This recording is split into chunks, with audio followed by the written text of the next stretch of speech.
And I will introduce our next speaker. Our next speaker is Luke Pinkerton with Helix Steel. Luke is the president, chief technology officer, and founder of Helix Steel. He has a BS in engineering physics from Hope College and an MS in structural engineering from the University of Michigan and an MBA from Atlanta's own Georgia Institute of Technology, Georgia Tech. Luke is chair of the Direct Tension Task Group of ASTM Committee C09, a secretary of ACI 380 Structural Plain Concrete, a consulting member of ACI 332 Residential Construction, and an associate member of ACI 544 Fiber Reinforced Concrete, ACI 551 Tilt-Up Panels, and ACI 564 3D Printing. In his work, he has employed alternative flexural strength performance-based design approaches in thousands of structures since 2002. In 2018, he was awarded the Tilt-Up Concrete Association Robert Aiken Award for Innovation for his work in this area. He's committed to providing leadership within the concrete industry, as well as to the advancement of discontinuous reinforcement technology. And with that, I'll turn it over to Luke. All right, thanks, Rick. I appreciate the introduction. What we're going to do, first of all, thanks, Rick, for inviting me to do this. And this presentation actually was presented at the Atlanta chapter, or a close version of this was presented at the Atlanta chapter that Rick heads up back in the midst of the pandemic about a year ago. And I'm really excited to have the opportunity to talk about this again. I also just wanted to pause and just congratulate Sherry and her presentation. I think, really what gets me excited about what we do here is true innovation. And I think our industry is criticized a lot for just kind of doing what was done in the past and being okay with that. But certainly some of the pressures that are in the market right now are kind of forcing us to look to new ways of doing things. And that's really kind of where I would like to kind of leave the industry at some point, is with ways and approaches that can be used to allow the use of advanced materials and methods in construction. And one of the things that really also is very interesting to me is I was joking with one of our consultants the other day. I've become a little bit of an ACI history buff in that a lot of these ideas for new things they've been out there, but maybe they were before their time, or they were maybe just pushed off in the various committee work. But I'm going to start with this picture of Vienna. And I had the pleasure of being able to spend some time there way back when I was at that first college, Hope College, that Rick mentioned. And it's a beautiful city. And the reason I have it here is it's the place where Fritz Kramrich was born. And Fritz was an immigrant that came to the United States in 1940. He immigrated to the United States in 1940 in the midst of the war, and ended up at Albert Kahn Associates, which is right here in Detroit, and was very, very active at the American Concrete Institute. And in particular, he was the chair of a committee called 322, which was called Structural Plain Concrete. It was the precursor to chapter 14 in ACI 318's code. So I expect we have some architects here.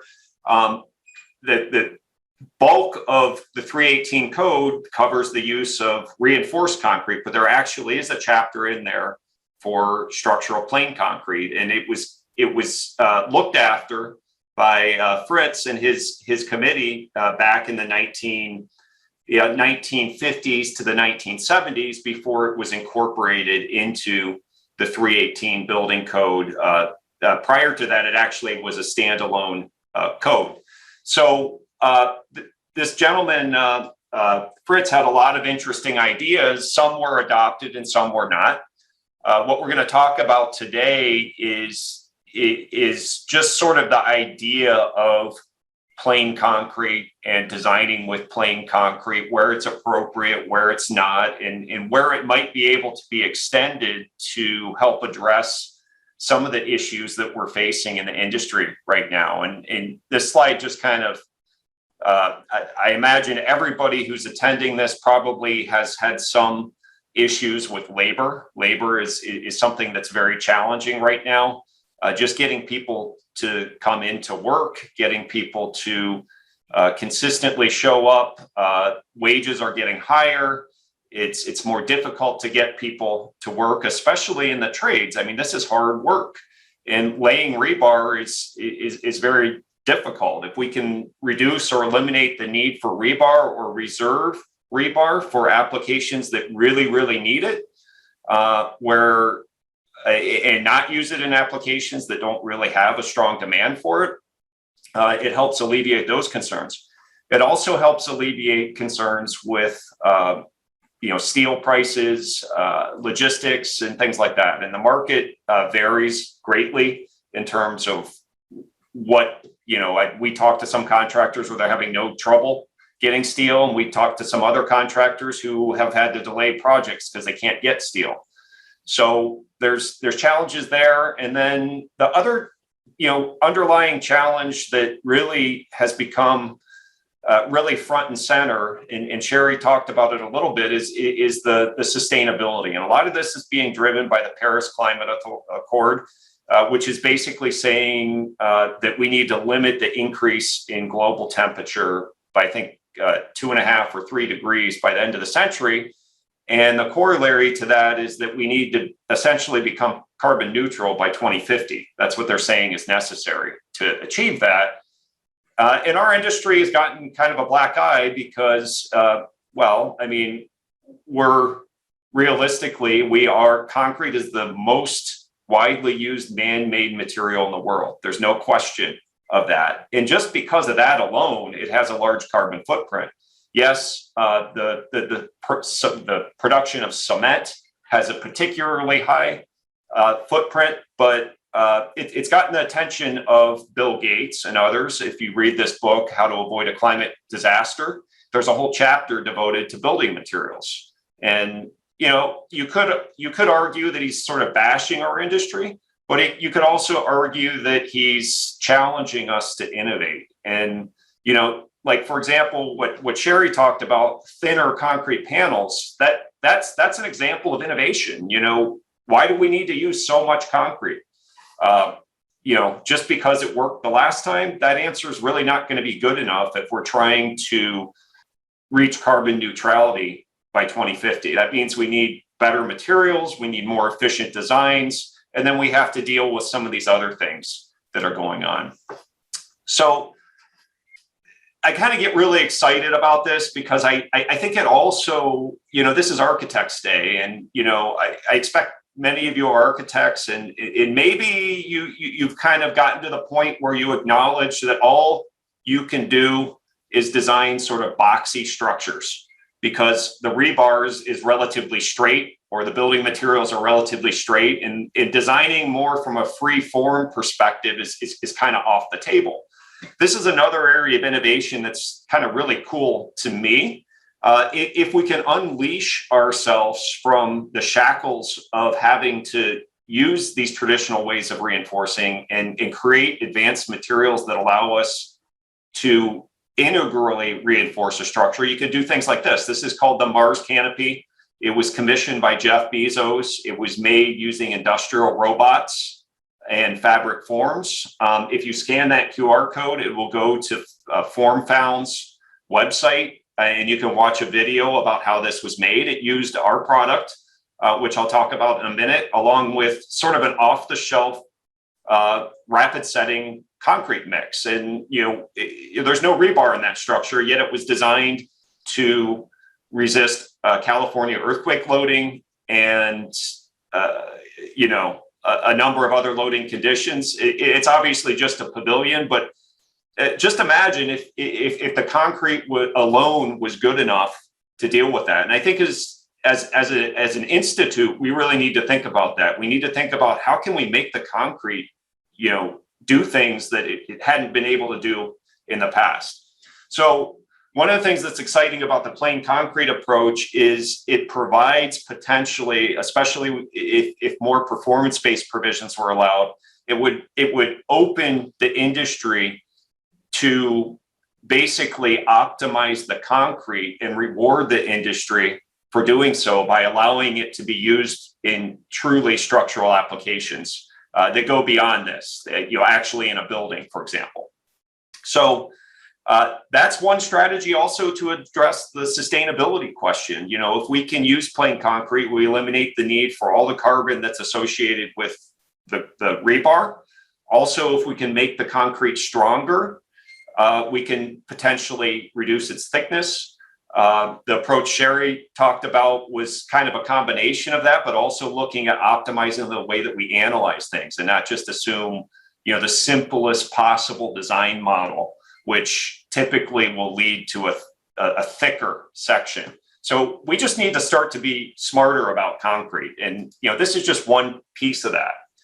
So plain concrete, just to define it, if you look in the ACI Concrete Terminology, CT, I think the last one came out in 20, this is how it defines it. It says plain concrete is structural concrete with no reinforcement or less reinforcement, than the minimum specified for reinforced concrete in an applicable building code. So it's not necessarily reinforcement that doesn't have anything in it.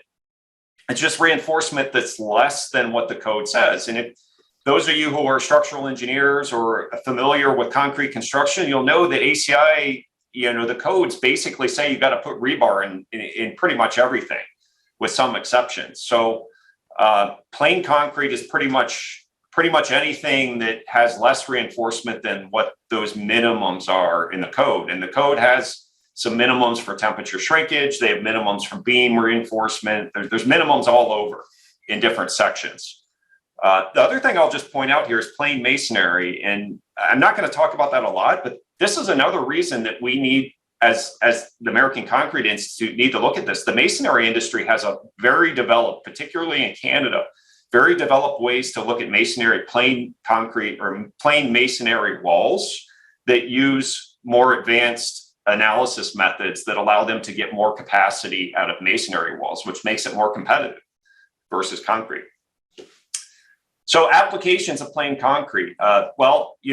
Case in point, the Pantheon in Rome has been around, for more than a millennium, over 1,000 years, and is the largest unreinforced solid concrete dome on the planet. But if you can think about it, do you think all these structures that we build out of rebar are going to be around in 1,000 years? The reason this is around 1,000 years later is this thing's all in compression. You think about other structures that are out there, arches are fundamental, and they tend to hold up. You don't have to worry about rebar that's corroding, et cetera, because it's not needed. It's made with plain concrete. In the code today, the applications that are permitted for structural plain concrete are things like arches, pedestals, which is another name for a foundation, slabs that are supported on soil, and walls that have certain non-slender walls, for example.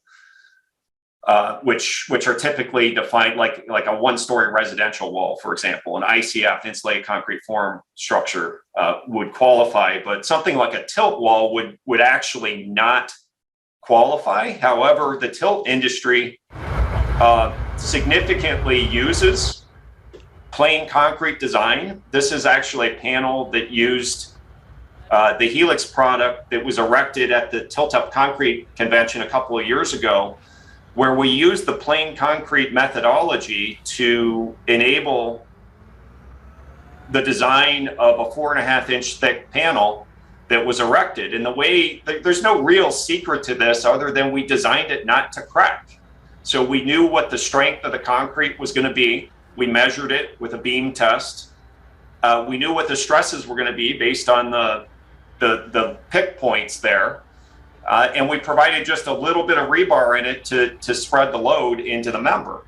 And if you keep it in what we call the uncracked region or the elastic region, it behaves just fine. And the tilt-up industry uses this. They actually design their panels not to crack during erection. They use this uncracked plain concrete methodology for their erection design. And I think I saw some folks on the list that are involved in that type of work. So that's an industry that's really kind of enabled or leveraged that, but it's for a means and method. It's not for code. So the limitation that the code has is something that, really is it's potentially an opportunity. And, just to kind of highlight that, if you look at the actual, in that panel that we tested, or that we did, the actual modulus of rupture of that panel was close to 900 PSI. And modulus of rupture, for those of you who are not familiar, it's when you take a 6x6 beam and you put it into a machine and you break it and bend it. When you measure that, it's about 900 PSI. The tilt up, the ACI 551 allows the use of about half of that for lifting stresses. So they'll allow somewhere around 6 roots of the compressive strength for lifting, but the American Concrete Institute only allows more like 5, and actually it ends up being more like 2.6 when all the factors of safety are applied. It actually asks you to make a factor of safety of 4 when you do designs like this, which may be appropriate because it's a brittle material, but this really hasn't been looked at for decades, not since the 1960s, 1970s. So the way that we treat plain concrete in the code right now, ASCE 7 sort of governs everything, regardless of the system. It talks about how you need to address brittle materials, which plain concrete is. The IBC is sort of our model code in a lot of areas, and it references ACI 318, and it's chapter 14. So in the current code, we use a resistance factor for plain concrete of 0.6. And in order to calculate the design value that's used, we take that beam, we don't even take the beam test, we use the compressive strength of the concrete and we multiply it by a factor of 5. In 1972, when the 322 standalone code existed, it actually allowed the use of testing directly of the modulus of rupture. So going back in history again, going back to 1972, here's Fritz, our friend Fritz from Vienna again. He was the chairman of this committee, and they very much believed, and I'll show you in a slide kind of what their belief was. But one of his very strong points was that if people make efforts to make the concrete better, it ought to be given credit. And if we're basically basing the concrete capacity for plain concrete on the compressive strength, well, we can make the concrete compressive strength better, and it might not have an effect on the flexural strength directly. So it's sort of an indirect way to allow that. So he was a big proponent of allowing direct measurement of the modulus of rupture of the concrete for design of structural plain concrete members. So, again, he was the chair of this committee. They published a code and a number of reports in the 1950s, 60s, 70s, and then it was sort of incorporated into the building code. He also had a lot of other ideas along with many others. Again, this is kind of going back into kind of history and ideas that have come up over the years that maybe didn't catch on. And I'll kind of bring this full circle for a second. I mean, we sell a discontinuous reinforcement product that is used in concrete, and a lot of people just didn't want to look at that until all of a sudden it becomes difficult to find steel. So it's been a very busy year for us. It's difficult to find steel and difficult to find labor. Some of these ideas were really innovative, but maybe there wasn't a market at the time. Maybe there is now. One of the most famous is Meyerhoff, Meyerhoff, for those of you who are involved with slab design, we talked about that in the last present. He published a paper, and I don't even know what year this was. It's probably the 1960s, where he had a method for designing pavements that basically allowed cracking on the bottom and redistribution of the load. And I may be not 100% accurate, Sherry, but I think some of those principles are probably used in what you presented. It's also used in ACI 360, but typically in the context of fibers. He originally designed this for plain concrete, use of plain concrete pavements. The second one, I mentioned the Canadian code and masonry walls. That industry has really worked hard to figure out how to use two-way analysis of walls, for example, to get more capacity out of plain concrete or plain reinforced concrete masonry walls. And it's actually in the Canadian code. It was an innovation that really came about because they were being challenged by the cast in place poured concrete wall industry. And actually that industry has a much higher rebar requirement than they do because they innovated. And then, Kramrich also had other ideas back in the 60s of, is there a realm between plain concrete and reinforced concrete that ought to be recognized?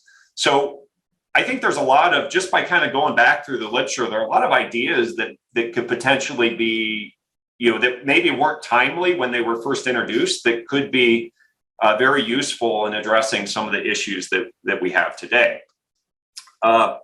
If we look at more kind of advanced technology, so that was a little bit of a look at the past, there's all kinds of stuff out there.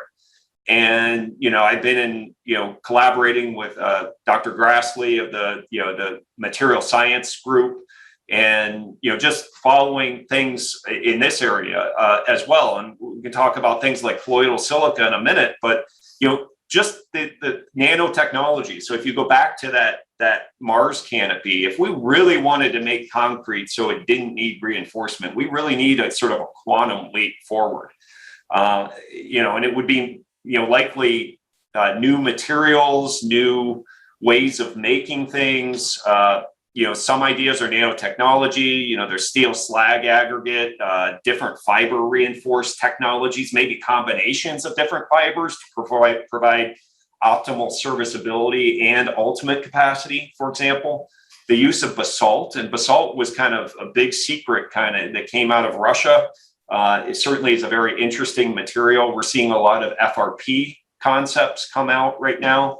And then colloidal silica has some really interesting properties in terms of its ability to help with curing without the need for spray-on, integral curing compounds that help reduce the curl, for example, that we were talking, or Sherry was talking about as sort of the Achilles heel of pavements, as well as potentially reduce the amount of cement that's necessary to achieve certain levels of performance. So, as well as sort of things that are mixing tech. I mean, you think about it, when in the 1960s, when Fritz was working on this committee, they didn't have any moisture, like microwave moisture sensing. They didn't have the kind of quality control, the kind of mixing efficiency that we have today. These are some SEM images of the twisted steel micro reinforcement, the Helix product, and its interface with concrete. And, there's all kinds of things that can be considered today if there's a market or an incentive to do it. And I think it's an ideal time because of all the pressures that we have right now to really push. We just need to allow it. We need to provide an incentive for industry to do that. And that was one of the reasons behind the genesis of ACI 380. I approached TAC with this concept. It's kind of in, a great support of ACI, but everybody knows there's kind of a glacial approval that has to occur for a lot of things to happen. At ACI, I approached ACI in 2017 with a concept of reigniting the ACI Fritz's committee, the 322 committee, and really taking a deep dive into plain structural concrete and how things have changed since the 60s and 70s. And finally, in 2019 or 2020, I'm sorry, we had approval, and in 2020 we had our first meeting. ACI 380, I worked with Jim Beatty, who is the chair, to found that committee. And these are sort of the things that we're looking at. We're looking at materials, we're looking at design approaches, methods, maybe even methods that allow load redistribution, even within plain concrete, like Meyerhoff proposed, performance-based design using modulus or rupture, and then also looking at sort of, if we were going to do this, what the quality control would need to be, which would have to be sort of a regime like we have with submittals for compressive strength. So the committee was formed, and we published a document, which I'll show you in the second slide here, that really, is trying to kind of take this concept, and this, I mentioned it earlier, that Fritz put in the opening statements of their committee's publication. The tensile qualities of concrete are of governing importance to design of plain concrete. Attempts to improve overall quality and safety of material ought to be given credit. And you can see back in those days, it allowed you to take FR as the flexural strength. You could use FR, or you could use the compressive strength. One of the things the committee's looking at is going back to something like that. What is an appropriate modification factor to allow that? And the idea is if companies could come up with ways to increase this FR, maybe increase it without increasing the carbon footprint of the concrete, even better, you can do more with plain concrete and eliminate the need for rebar in a lot of those applications that I mentioned. Now, it is limited to things like foundations, walls, pedestals. We're not going to build a high-rise building out of this, but let's face it, most of the concrete that's out there is not in high-rise buildings. It's in your basement walls in residential, it's in pavements, it's in slabs, footings, and things like that. So you can go, for those of you who are ACI members, you can go and you can probably go on the website and find the publication of this. If anybody's interested in getting a copy of this, I can probably help you with that if you let me know afterwards. But this was a paper that I published in Concrete International with the new 380s editing, and it kind of goes through a lot of what we're talking about today, but then it proposes this, and I apologize, it's a little blurry, the simple model. And those of you who are engineers will kind of get this. If you're not an engineer, basically what this is it's sort of the section analysis for plain concrete. And we can determine plain concrete's capacity by simply taking the depth of the section, the width of the section, and multiplying it by that flexural strength that I've been mentioning. Now, there's some other things that need to be looked at, and this is one of the reasons we need a committee. It's not that simple. There definitely is a size effect, and there definitely is some resistance factor that needs to be incorporated to properly to achieve a safe and reliable design that meets the ASCE 7 requirements. So this is a little bit of how that modulus or rupture is measured. This is actually from our laboratory. This is a 6x6 beam. It just goes into a machine. These machines typically can also run compressive tests. So this test is very cheap, unlike some of the tests that are out there for, like, for example, fibers that are very high coefficient of variation and very expensive to run and only can be run in certain places. This is cheap. Pretty much anyone who runs compressive tests can buy a fixture that goes into their machine that runs this. A lot of ready mixers already run it because this is often used in pavement design. Again, going back to ACI 330, it's the primary design input for ACI 330. So some DOT specs will ask for submittals of ASTM C78. Also, ASTM C78 has been extensively reviewed. It actually has been shown recently to have very low COVID coefficients of variation on a multi-laboratory sense. It's in the neighborhood of 6-7%, which is very, very good, and actually arguably is better than compressive strength. So that's something that's relatively new. Our committee is going to have a speaker at a mini session, Jeressa Tanasi, probably in Atlanta, who's going to be talking about the interlaboratory study they did on that. So just to give one example of a product that can be used to help with that modulus of rupture is this twisted steel reinforcement product that our company manufactures in Michigan. It has a twisted shape, so you can imagine it locks itself into the concrete and is able to start to pick up load prior to large crack formation or change in the major change in that slope of that ascending branch and bending.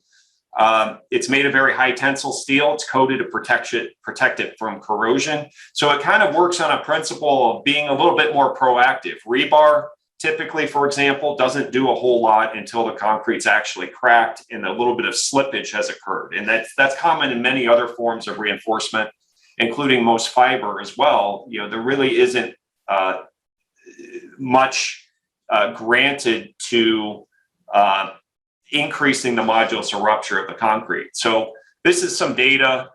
This is sort of a very optimized mix where we were able to get actually almost twice the capacity, 50 to 100% more capacity by using the product at a high dosage with a special mix. But in normal concrete, we can get something around 15-20% increase. Doesn't sound like a lot, but it can make a difference.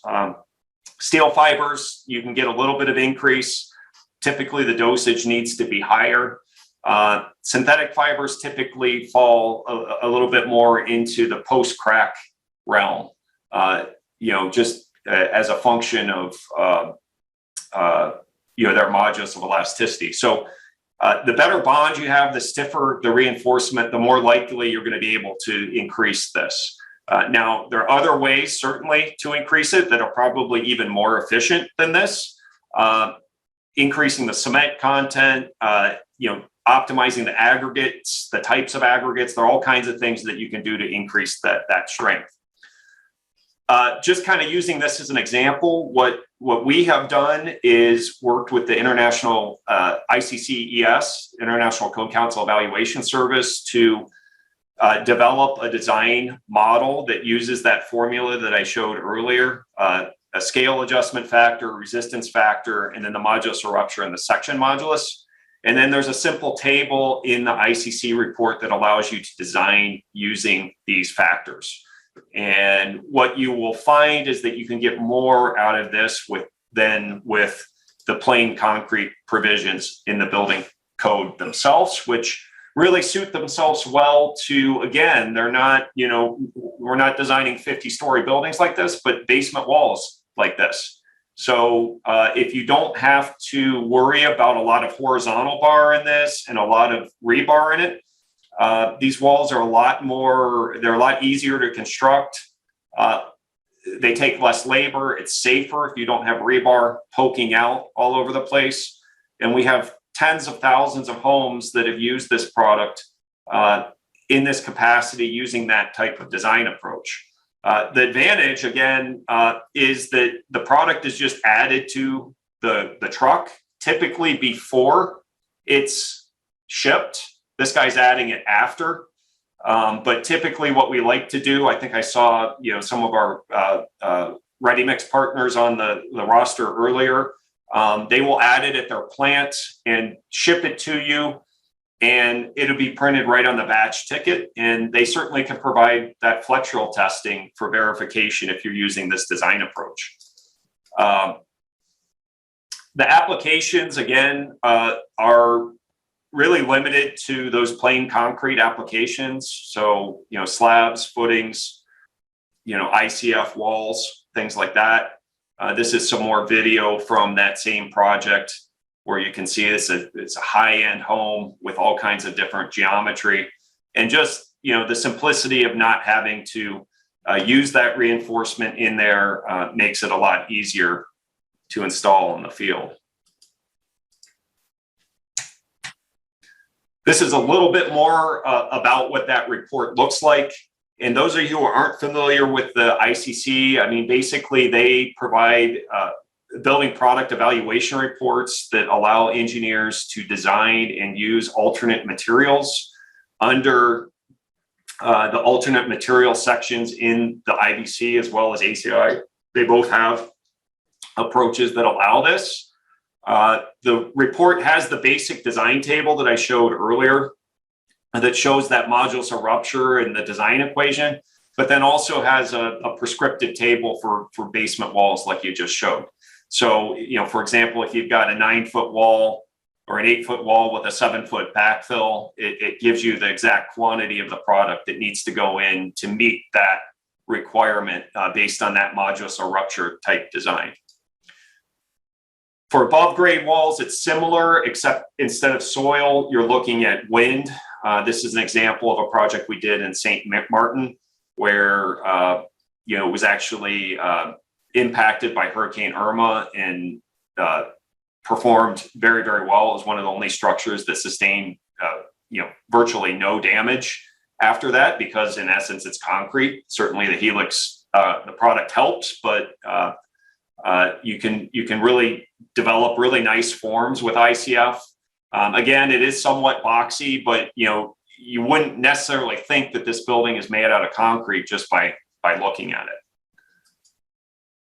We also do a lot of work with Habitat. Habitat works a lot with the National Ready Mix Concrete Association, and they are doing more with ICF.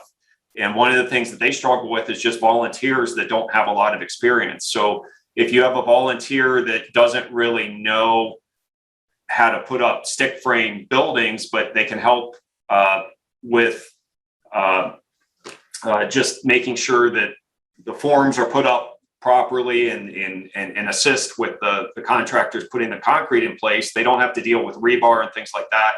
It helps a lot. And then you end up with a structure that's more resilient, which is something that we also need to think about given some of the concerns that are out there with climate change and things like that. One of the projects we did for Habitat, this is not the one, this one's in Colorado.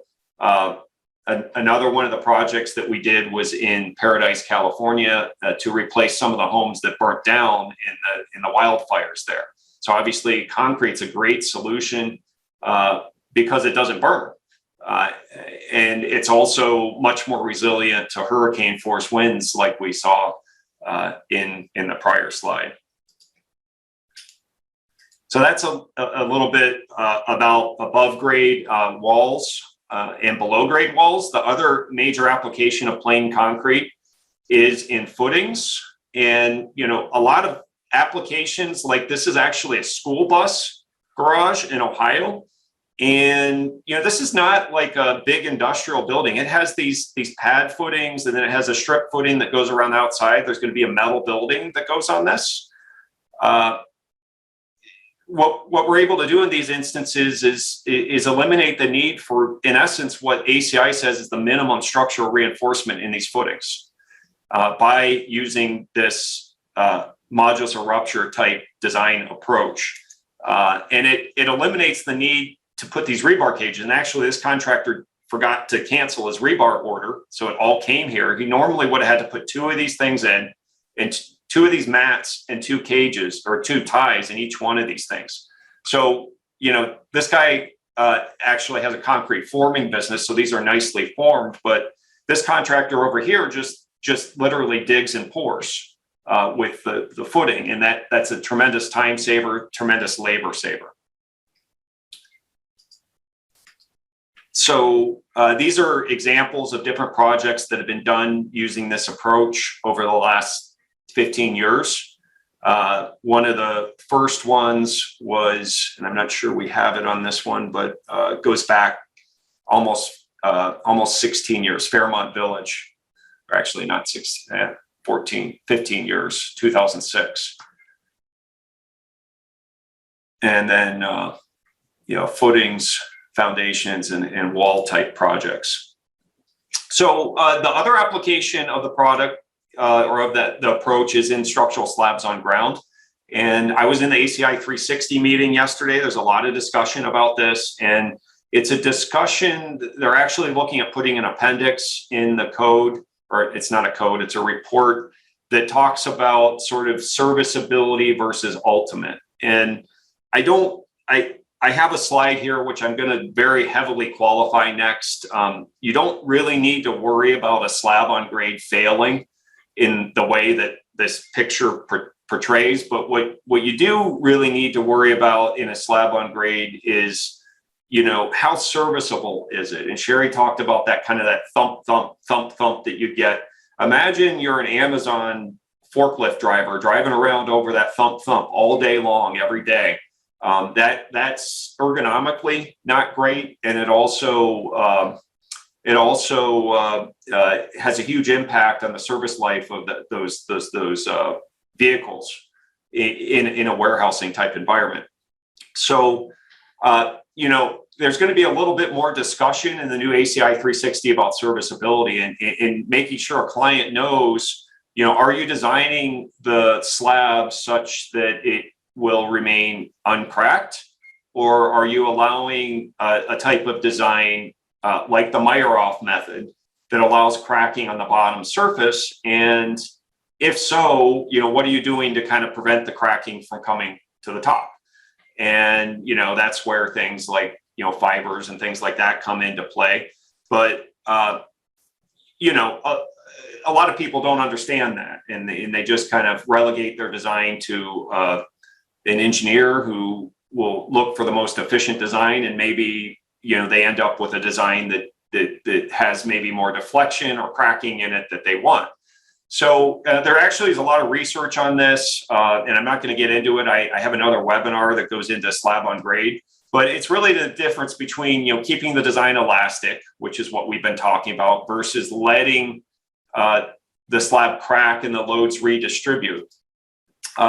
So a lot of the design that's out there, it does allow, you know, that bottom crack to form, and if the concrete isn't strong enough, the top of the crack slab could form. And if the deflection gets great enough, you could see something like that. Now, again, that's a little bit extreme, but what we try to do with the product is we will use that ultimate capacity, that Meyerhoff type approach, to calculate what we call the ultimate capacity, but we'll try to keep the slab in what's called the service, in the uncracked condition. In essence, design it to be uncracked in what's called the service condition. And the difference is serviceability is basically what is the actual load on here, and the ultimate is sort of the worst case.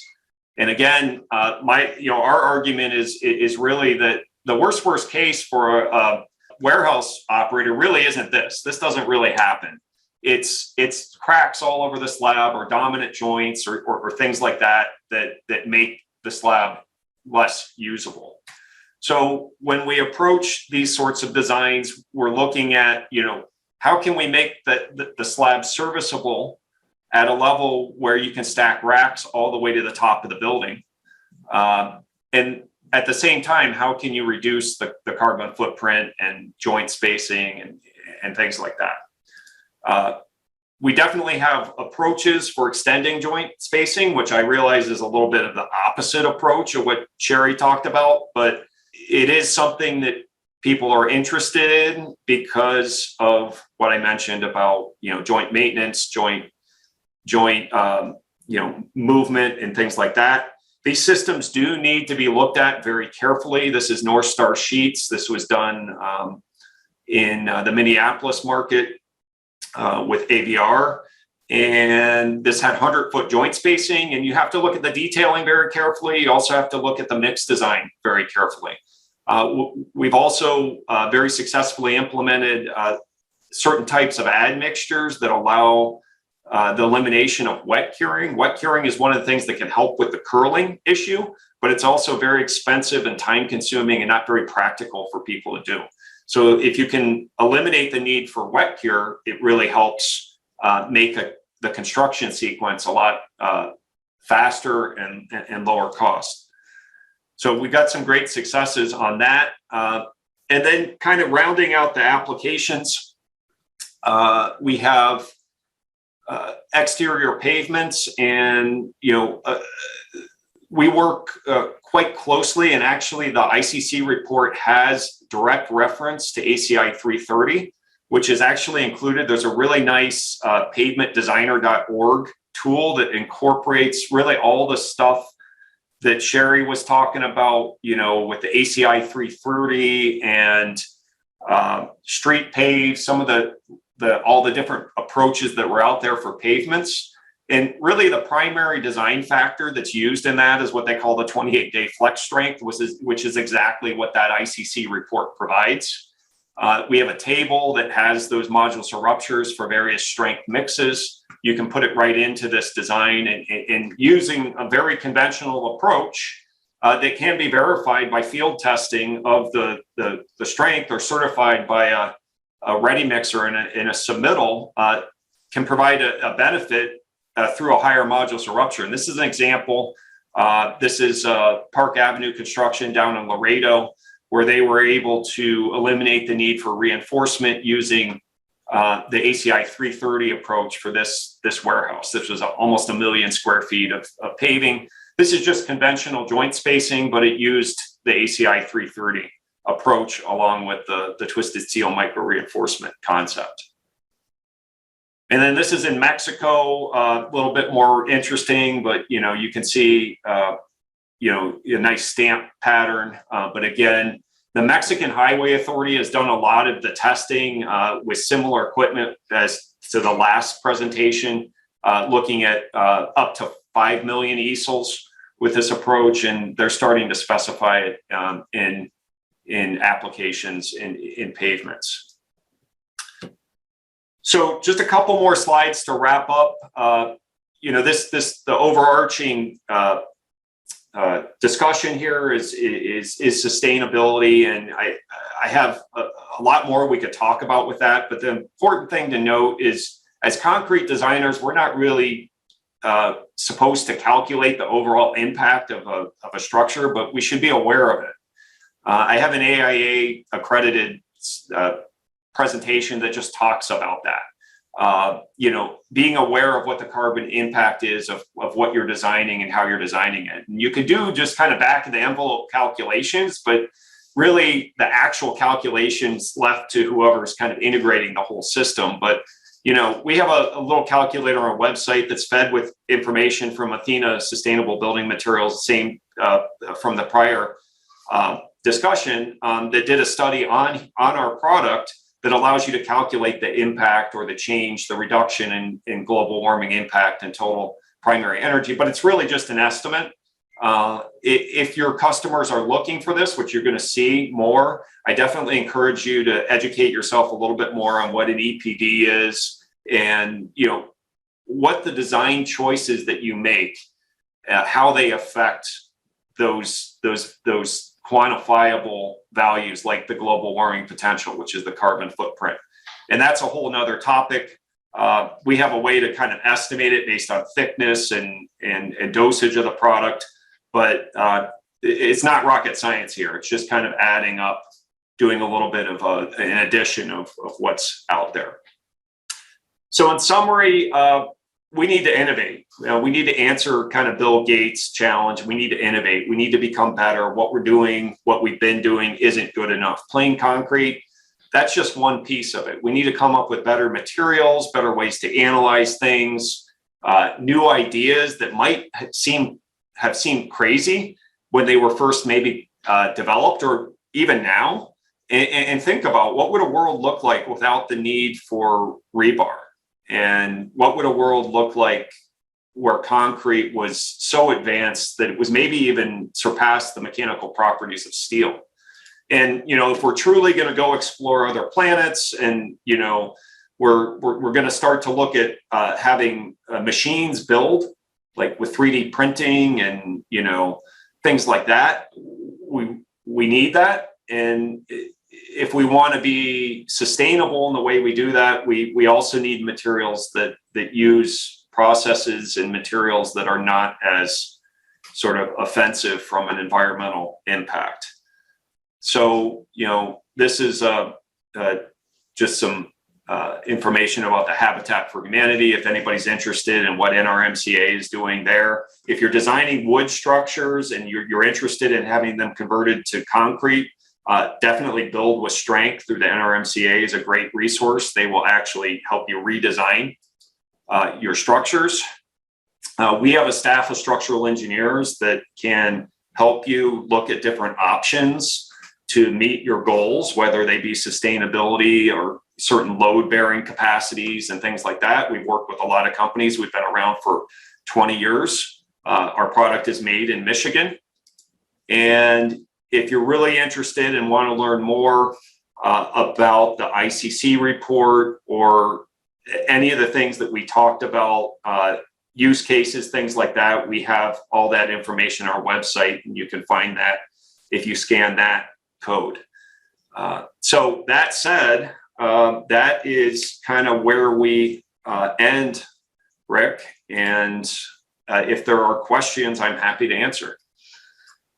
Great. Yeah, thank you, Luke. That was fantastic presentation. Yeah, you and Sherry both, I think, complemented each other very, very well in this morning's session. But I want to again thank Luke and Sherry for this morning's session.